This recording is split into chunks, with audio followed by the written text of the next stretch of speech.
I think a lot of people with CPTSD who are late diagnosed neurodivergent also happen to be psychic, clairsentient, claircognizant, feeling and knowing things, and are high sensory perception. So I use these tools to help bring a little bit more clarity to all of these energies that sometimes can feel really overwhelming. What has been going on right now within the astrology has been asking us to stop abandoning ourselves. And sometimes when we stop abandoning ourselves, the people who are benefiting from us doing that will start to act like we've done something wrong, like we've taken something away from them. It is very, very important to not allow others' reactions to determine whether or not that boundary should have been set.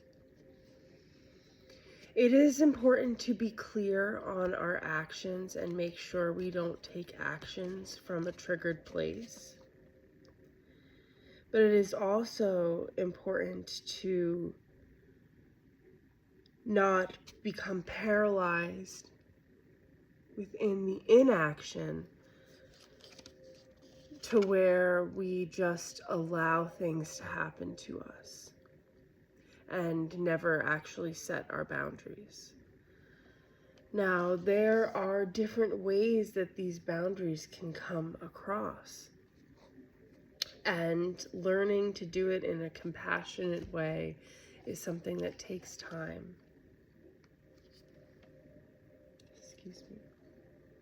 It also takes time to understand when in triggered moments we need to remove ourselves from clarity for clarity, and when we need to really stand up for ourselves in those moments. And this can often happen when we find ourselves feeling like we're repeating something from the past.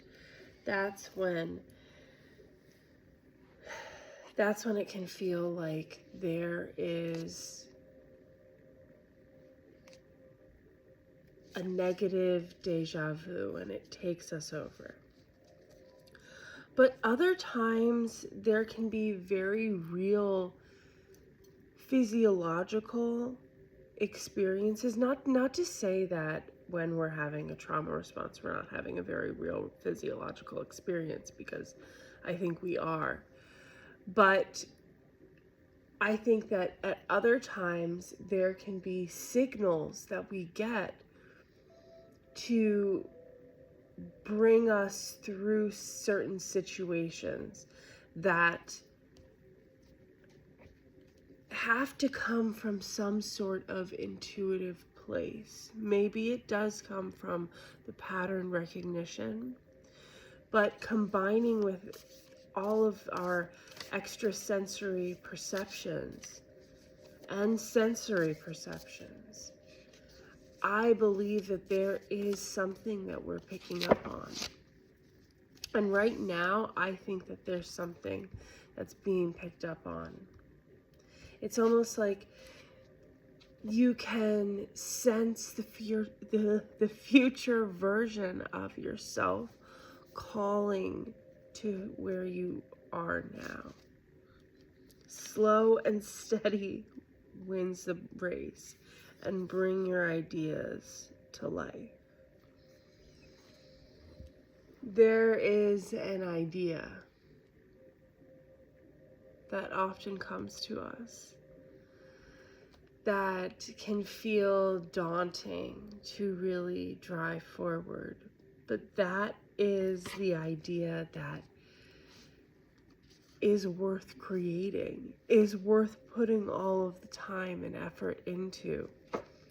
not an idea that looks like it can fit into a mold of what somebody else has already done, but an idea that is as unique as you are. Oh, divergent nonconformist.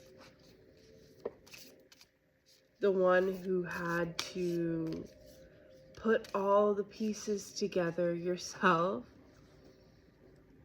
so much so that you became brilliant at recognizing the pattern, unlike any other, looking through the barriers of the psychological mind and the way that we trap ourselves within the maze that we are given, and then we continue to create and perpetuate upon ourselves.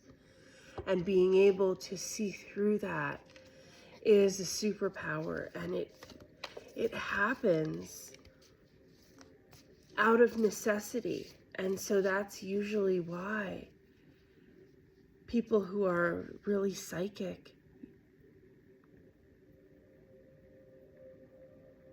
have gone through so much that they've had to develop these tools to understand what is beyond the seen realms. And as a neurodivergent woman who was scapegoated and gaslit by pretty much every authority figure and peer around what I was experiencing for so long, in so many ways, in so many environments. Going within sometimes for a long time was the only safe place. Understanding what was going on and our proprioception, us understanding what's going on within our bodies, that's also something that can be really hard to speak about and even tap into when you are neurodivergent and basically are experiencing sensory overload. But what if it is someone who is meant to be existing within a world that is conducive to those senses rather than a world that brings chaos to those experiences? Co-create with spirit. There's something bigger. There's an unexplainable force. You can believe it in whatever way you want, but that is a way that has helped me get through CPTSD and unexplained autoimmune conditions, to find a meaning beyond all of this. And it does have to do with the reclamation of my self-concept, understanding that I have a power within this. I have a power to help myself, to help others, and to change my experience, that I am not stuck within this experience. And I believe that we all have a lot more in common than we might think.